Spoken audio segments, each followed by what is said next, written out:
Good morning.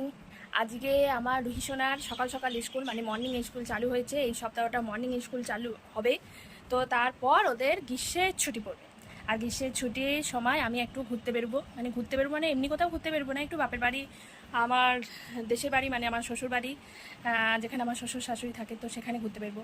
তবে কদিন আগে আমি একটা জিনিস দেখছিলাম, মানে প্রাথমিক স্তরে যে পাঠ্য বইগুলো আছে সেইটাই দেখছিলাম। আজকে ভাবলাম সেটা নিয়ে একটু কথা বলি।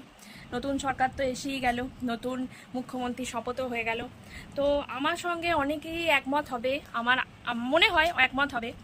ওই প্রাথমিক স্তরের যে বইগুলোতে আম্মা আম্মি খালু তারপর খুপু, এগুলো বড্ড চোখে লাগে, বড্ড চোখে লাগে।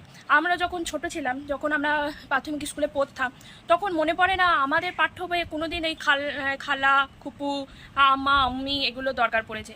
তারপরও কিন্তু আমরা যথেষ্ট বড় হয়েছি, মানুষ হয়েছি, মানুষের মতনও মানুষ হয়েছি, কিন্তু এখনকার পাঠ্য বই তাহলে কেন প্রয়োজন পড়ছে?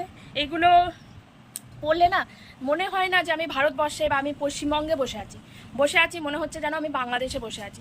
বড্ড চোখে লাগে, বড্ড চোখে লাগে। তাই নতুন সরকারের কাছে, নতুন মুখ্যমন্ত্রীর কাছে বলবো যে এই খাল্লা আমু আম্মি এগুলোকে চেঞ্জ করে আমাদের যে ভাষা সেই ভাষাতেই পাঠ্য বইগুলো, যেমন মাসি মা তারপরে এইগুলোতেই যেন পাঠ্য বইগুলো লেখা হয়, যেভাবে আগে হতে খাল্লামুখ আগে যেগুলো হতো, যেগুলো আমরা পড়ে এসেছি, যেগুলো আরও 10 বছর আগে ছাত্রছাত্রীরা পড়ে এসেছে, সেই রকম বই যেন হয় এবং বইয়ের মানটা যেন আরও উন্নত হয়, সেটা একটু মানে দেখতে বলবো। কারণ সাধারণ নাগরিক হিসেবে, একজন ছোট বাচ্চার মা হিসেবে, যে প্রাথমিক স্তরে পড়ে তার মা হিসেবে এইটুকুই আমার চাওয়া।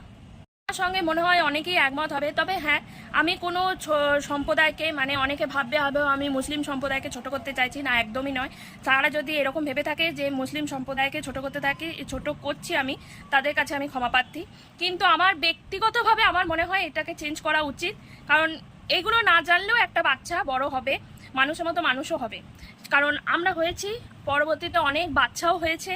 তাই বলবো এইগুলো যদি একটু চেঞ্জ করে দেওয়া যায়, কারণ তাহলে আর এই আমাদের যে বাংলাদেশি ফিলটার হয় না আর কি। আমাদের মনে হয় যে আমরা ভারতে বসে আছি, আমরা পশ্চিমবঙ্গে বসে আছি, এবং পশ্চিমবঙ্গে বসে আমি আমার বাচ্চাকে পড়াচ্ছি, আমার বাচ্চা পড়ছে, সেইটা ফিল হয় আর কি। তো আমার এটাই ফিল করানোটাও তো সরকারের দেখা উচিত।